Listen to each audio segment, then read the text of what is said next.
This is Saransk, the capital of Mordovia. It's one of the poorest republics of the former Soviet Union. It's here that 17-year-old Natalia Demkina lives. People here call her Tuda, a miracle in Russian.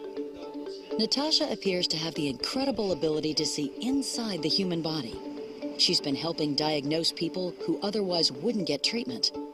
Many feel her diagnoses have saved their lives.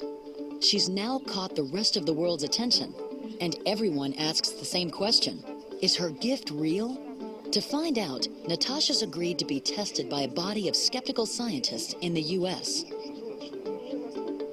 If Natasha really can do what she appears to be able to do, then we need to change the whole of our scientific understanding of the world. If she can't do what she appears to be able to do, well, something's going on. She's either kidding herself or she's fooling other people. People already come from all over Russia to see Natasha. If she passes this test, worldwide recognition could transform her life. If she fails, her reputation could be ruined, along with the hopes and dreams of the people who've come to depend upon her.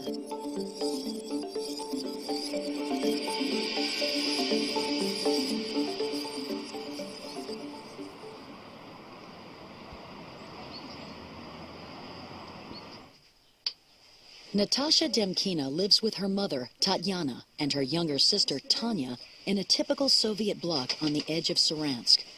But since the age of 10, when Natasha first claimed to be able to see inside people, it was clear her life would be anything but ordinary. The mechanism of my vision is pretty simple. I have two ways of seeing. The first is normal, like everyone else. The second kind of vision I call medical vision. When the medical vision is switched on, I see general traits. Like when you open an anatomy book, you see the anatomical structure. If I need to examine a particular organ more closely, let's say the heart, lung, kidney or liver, I focus more closely on this organ.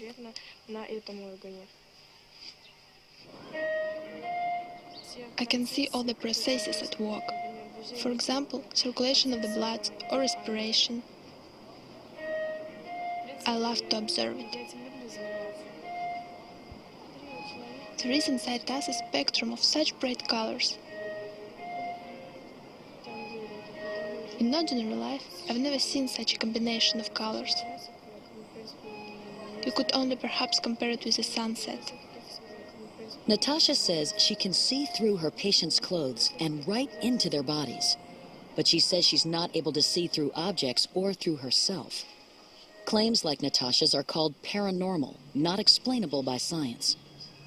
In her native Russia, there is a long history of paranormal healers, and most people who come to Natasha readily accept her claims. But there are some, like journalist Igor Monachev, who dismiss these so-called healers as charlatans. He was sent to investigate Natasha's story. I warned people in advance that, look, if I come back empty-handed, don't be surprised. I came to her small apartment in Saransk, witnessed her seeing her patients. Stand up, stand up. What I immediately liked was the lack of theatrical effects on her. She was doing it very simply and easily, it seemed. But that was not enough to be convinced. He's getting scoliosis in this section of spine. I apologized and said, Natasha, look, I need to put you to a test. Many years ago, I had a fracture in one of my arms. Can you please detect where? I thought that in a minute I will have no story because she will fail. Instead, after a minute and a half, she quite assuredly made this gesture on her own left wrist. And I could only say in amazement, you're absolutely right. The reaction of most people, educated people, is still a disbelief. Although people who come to see her as patients have limitless trust in her. and her ability to tell them what's wrong with them. Присаживайтесь. This woman had become gravely ill, yet her doctors couldn't find what was wrong with her. So she went to Natasha. Как объясняла я, что-то тут рубцовая ткань, эти Ну и сказала, что у меня там... She examined me and said there are cancer cells in the upper third of the left lung and that surgery was urgently needed. After the operation, I returned to Natasha. She said that everything was done correctly and it seemed the operation was successful. I can see the body is recovering. It's even putting on weight. The organs inside are starting to feel more comfortable. Thank you so much. Get well soon, come over again. Of course we will come. Where would we be without you? God bless you.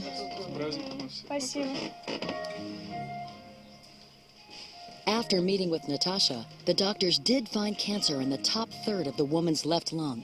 She firmly believes Natasha saved her life. Word has spread of her success. Natasha now sees up to 20 patients a night, 5 nights a week. She started asking for donations to help save for medical school and to also allow her family to escape the poverty of her hometown of Saransk, where the average weekly wage is only $27.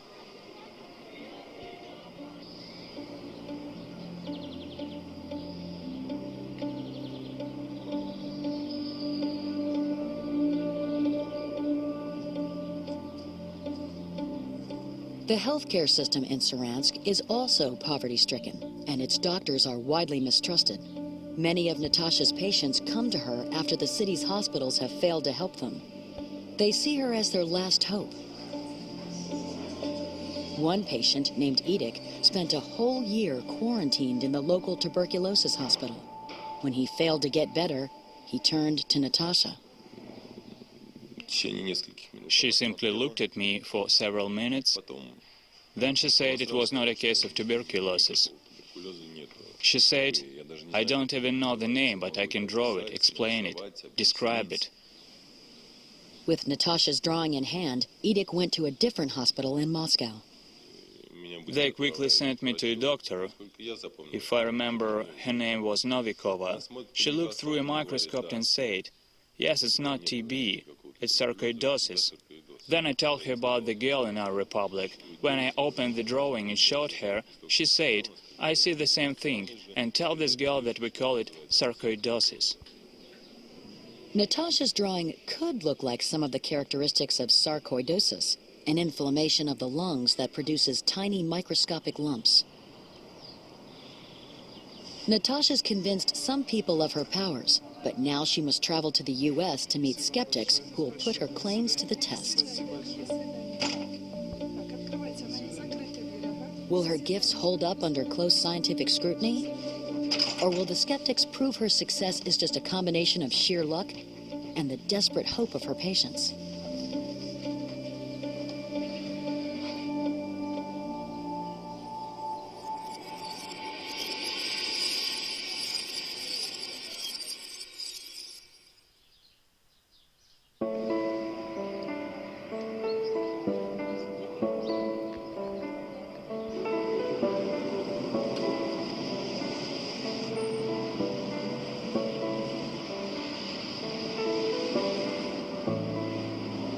Seventeen-year-old Russian Natalia Demkina claims she's able to look inside her patients' bodies and that she can actually see their ailments. She and her family are now traveling to the U.S. to put her claims of X-ray vision to the test. As much as Natasha wants her abilities recognized by international scientists, this new level of scientific scrutiny is something she may not be fully prepared for.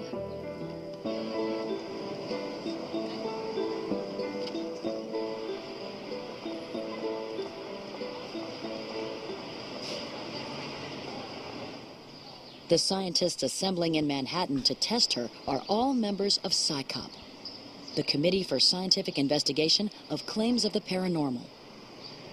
They've taken on and discredited a number of psychics. They're considered respected academics in this field of study. My guess is that Natasha, like anyone else, wants legitimacy, wants respect. And if being tested was the right, if she could be tested and succeed, this is going to give her the respect she wants. It's a gamble, of course, because if she doesn't succeed, it's not good for her. Now, if the claim is genuine, so if Natasha really can do what she appears to be able to do, then we need to change the whole of our scientific understanding of the world. If people really have got these sorts of amazing abilities, science is badly wrong, so it matters. If she can't do what she appears to be able to do, well, something's going on. She's either kidding herself or she's fooling other people. And so there's a fascinating psychology of deception and self-deception to be examined.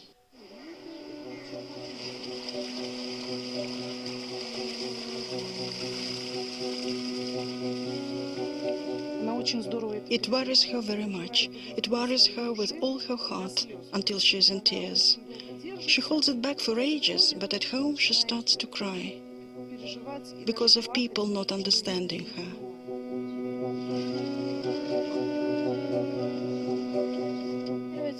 My main goal is that people finally believe my gift exists. So I won't have to prove it every time to ordinary people or the medically qualified that this ability exists. So they don't test me every time. To be honest, I'm pretty tired of it. There are always some facts in life that are not easy for us, ordinary people, to understand. I can give you a real example. Here in Paygarm, the holy spring helps heal people. I can say that because I tested it myself. I wasn't afraid to get into the freezing water, and all the feelings of pain in my back went away and haven't come back.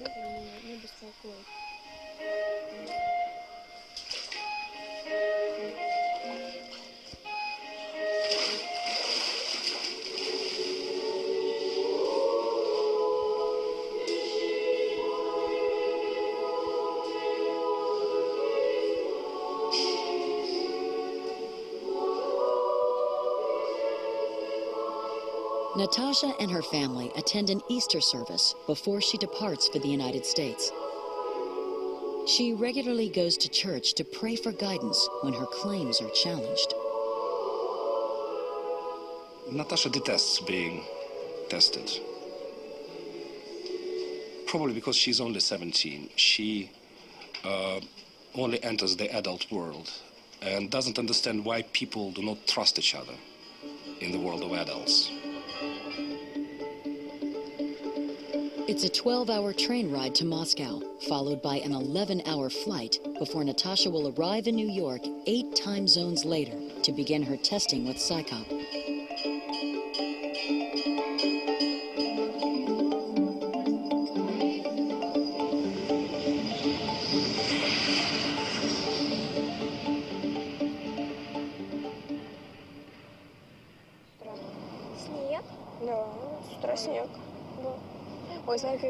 Oh, look, Mom, it's beautiful.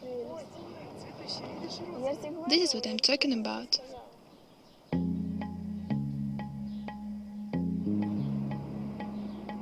Before Natasha's claims made her famous, a trip to New York would have been beyond her wildest dreams.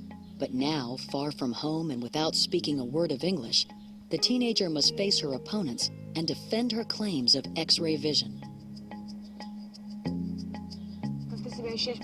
How do you feel about the tests you've got to do in the next few days? To be honest, I'm not thinking about it. I've put it at the back of my mind. Now I'm full of emotions. I will try. I hope everything will be okay. At least I do want to do my best. Look how beautiful.